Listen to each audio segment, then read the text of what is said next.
Good morning students, welcome back to standard 7th and science and technology. In continuation of the chapter acid, bases and salts, our today's topic is neutralization in daily life. As you know that we have already studied neutralization, that is reaction between acid and base. Let's see some more examples of this neutralization reaction. For example, let's take sulfuric acid and sodium hydroxide. Sulphuric acid, ये sulphuric acid का formula same जैसे आपने उस दिन HCl plus NaOH का किया था. ठीक है. So sodium and SO4 will form sodium sulfate and again water is released in this reaction. Similarly, HCl plus KOH hydrochloric acid and potassium hydroxide will form potassium chloride and water. See here, KCl and H2O.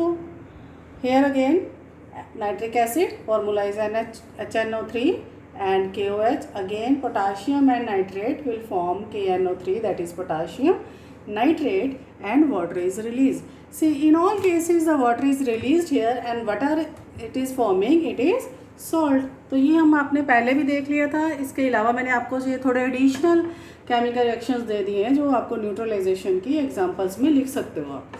Okay, so now let's see what's the role of this neutralization in our daily life, and this topic is most important from examination point of view, that how these neutralization reactions are affecting in our daily life time to time in kitchen and anywhere else. First is indigestion. जैसे आप कई बार बोलते हैं ना, घर में कोई बड़ा होता है तो वो बोल देता है कि एसिडिटी हो गई है.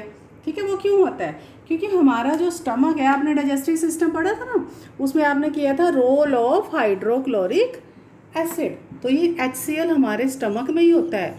वही एसिड है strong acid that is used in washing this wash basins and all that and toilets etcetera. So it is quite strong acid but it doesn't destroy a stomach membrane. ये आप बड़े classes में पढ़ोगे. ऐसा क्यों होता है कि ये हमारे पेट को क्यों नहीं सड़ा देता है.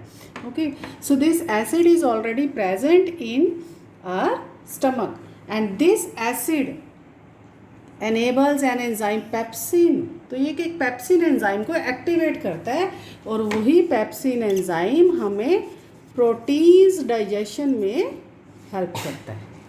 Okay, so it helps in digestion. अगर HCl नहीं होगा तो डाइजेशन नहीं होगी. लेकिन कई बार किसी पर्सन में ये HCl की अमाउंट ज़्यादा सिक्रीट करना शुरू कर देता है अगर stomach, so then it causes the problem of acidity. So increased amount of HCl will cause acidity. तो इसके लिए हम क्या लेते हैं? Antacid tablets. एंटासिड टैबलेट जैसे आप इनो वगैरह लेते हो. ओके, सो इनो वगैरह क्या करते हैं? These are basic. तो they are basic and they neutralises the acidity of our stomach. Okay, so next is एंटवाइट. ओके, जो आजकल बड़ा फेमस है इन दिनों गर्मियों में. क्या होता है? तो मधुमक्खी आके काट जाती है आपको, आपके स्वेलिंग हो जाती है. ठीक है, तो मधुमक्खी में क्या वो जो येलो वास्प है और दूसरी है वो क्या सिक्रीट करते हैं. सो सपोज तो ये है जो आपकी एंट है. ओके, तो इट विल स्टिंग. तो ये आपको जब काटती है तो क्या छोड़ती है? Formic acid. ये लिखना है आपको. एंट स्टिंग में कौन सा एसिड है? Formic acid. तो आपको फटाफट से क्या लगा लेना चाहिए? रेमेडी. आप इसको कैसे ठीक करोगे? बेकिंग सोडा होता ही है सबके घर में. आराम से फटाफट उसमें थोड़ा सा हल्का सा पानी लगाकर पेस्ट बनाकर उस जगह पे लगा लो तो स्वेलिंग आपकी कम हो जाएगी. रेडनेस भी जो है वो कम हो जाएगी. ओके, सो पेट में कौन सा एसिड है? HCl. आंटस्टिंग में कौन सा है?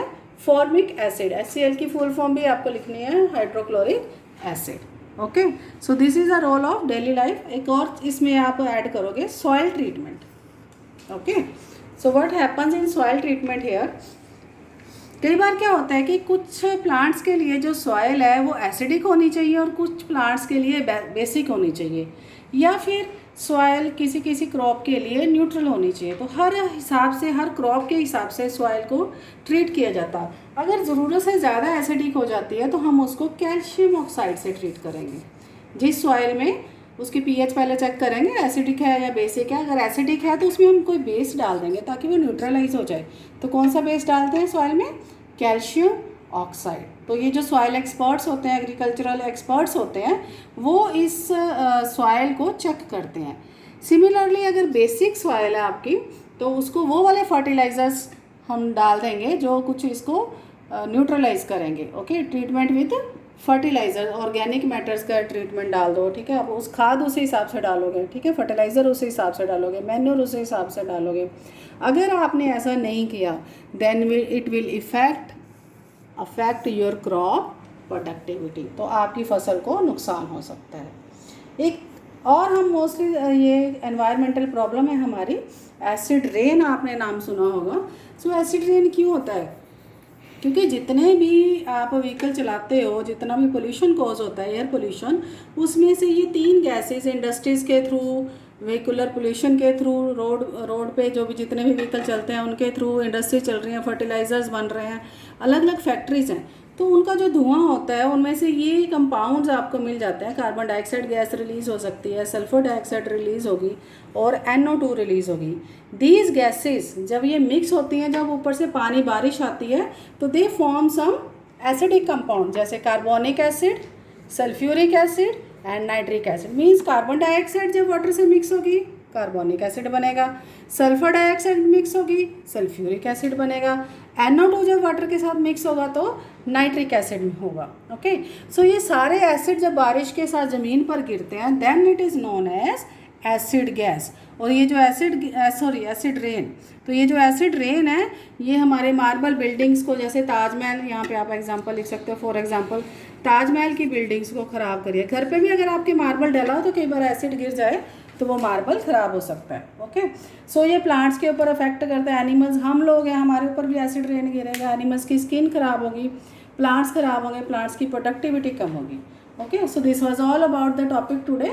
So let's have some questions related to this topic now, and you will write as assignment in your notebook. Okay, thank you and have a nice day.